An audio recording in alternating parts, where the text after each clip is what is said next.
कई लोग विचार करते रहे वही भागवत की तो कथा है, वही पंडित जी कथा सुनाएंगे, अलग से क्या कह देंगे, वही जन्म होगा, फिर कंस को मारेंगे, फिर विवाह होगा, अरे वही कथा सब है। मैंने तो बहुत कथा सुन ली, और जो ये विचार करे कि मैंने बहुत कथाएं सुन ली अब कथा नहीं सुनना, तो समझ लीजिए सच्चे अर्थों में उसने एक भी अक्षर कथा का पाठ नहीं किया। महात्मा पृथु को देखिए, जिन्होंने बड़े भाव से परमात्मा का आश्रय लिया, भजन करते थे। 3 प्रकार के श्रोता आते हैं पंडाल में, श्रोता, सरोता और सोता। ये लोकाचार के श्रोता है। सरोता का काम आप लोग जानते ही हो, सुपारी को वो जोड़ नहीं सकता लेकिन वो काट देगा, उसका काम है। कई श्रोता ऐसे भी आते हैं, महाराज कैसा पंडाल बना है, क्या व्यवस्था की, कहाँ के पंडित जी को बुला लिया।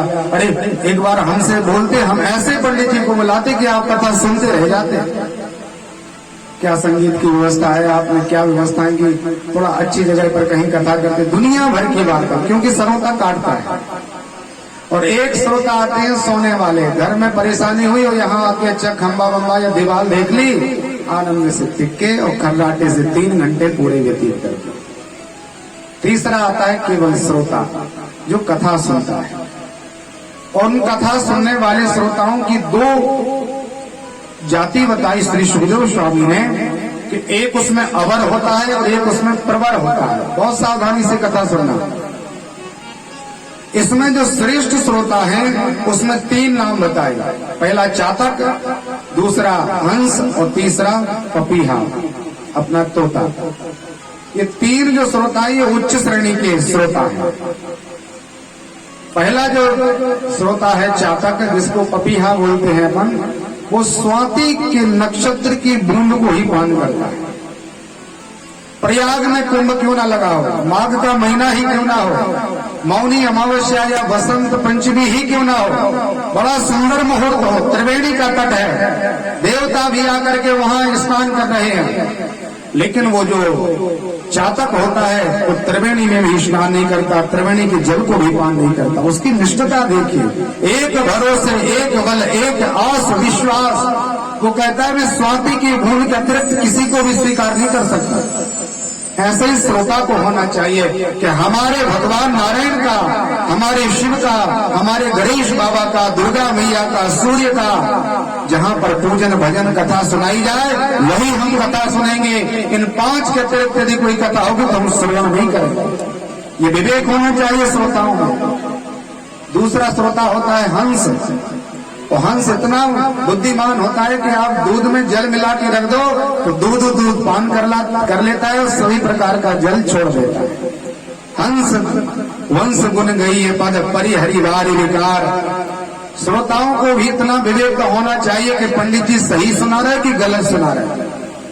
ऐसा नहीं कि पंडित जी जो सुना रहे वो सब अच्छा, महाराज जय हो जय हो।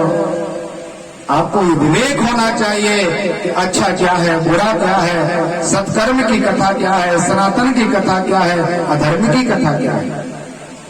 इसी श्रेणी में तीसरा जो श्रोता होता है उसका नाम है तोता। तो तोता क्या करता है, जो सुनाया जाता है वही सुनता है, वही अभ्यास कर लेता है। आप राम राम कहोगे तो वो राम राम बोलेगा। तो हमें भरोसा है कि आप लोग इन 3 में से ही बनना। या तो आप चातक बनो, चातक नहीं बन सकते तो कम से कम हंस बन जाइए। यदि हंस नहीं बन सकते तो तोता तो बन ही जाना, क्योंकि इसके अतिरिक्त पर कथा में अवर जाति के श्रोता होता है। ये अच्छे श्रोता है। अब कुछ निम्न श्रेणी के श्रोता बताए, जिसमें सबसे पहला नाम है विरक्त का, बकरे का।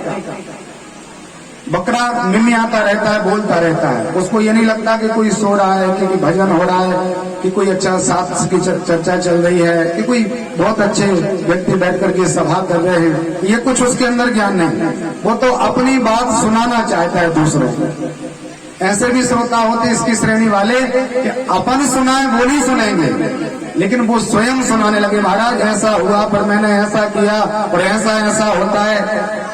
कथा सुनते नहीं, वो सुनाते हैं। दूसरा इसी प्रकार के श्रोता इसमें आया बैल का नाम वृषभ। बैल के सामने 56 प्रकार के भोजन रख दो तो तत्काल पालेगा, और उसके बाद आप घास डाल दो, भूसा डाल दो तो उसको भी खाने में समय नहीं लगाता। इसी प्रकार के श्रोता भी होते हैं, बहुत अच्छी शास्त्र की कथा तो सुना दो सो अच्छा है, हंसी मजाक के चुटकुले यहाँ वहाँ की अनेक प्रकार के जो व्यंग होते हैं, शायरी शेर आदि सुना दो तो वो भी महाराज बहुत अच्छा है। तीसरा इसमें होता है ऊंट। आप कितना भी गुलाब जामुन उसके सामने रख दो लेकिन वो गुलाब जामुन को पाएगा नहीं, वो तो नीम की पत्तियों की तरफ अपनी गर्दन को उठाता है। तो श्रोता भी इस प्रकार का तीसरा होता है कि उसको शास्त्र की कथा अच्छी नहीं लगती, भगवान की कथा अच्छी नहीं लगती, परमात्मा का दिव्य आनंद उसको अच्छा नहीं लगता, व्यर्थ के लोकाचार और नाना प्रकार के हंसी मजाक उसको अच्छे लगते हैं। तो हमें भरोसा है कि आप इन तीन को नहीं बनोगे, ऊपर वाले जो तीन हैं वही बन के आप कथा सुनेंगे।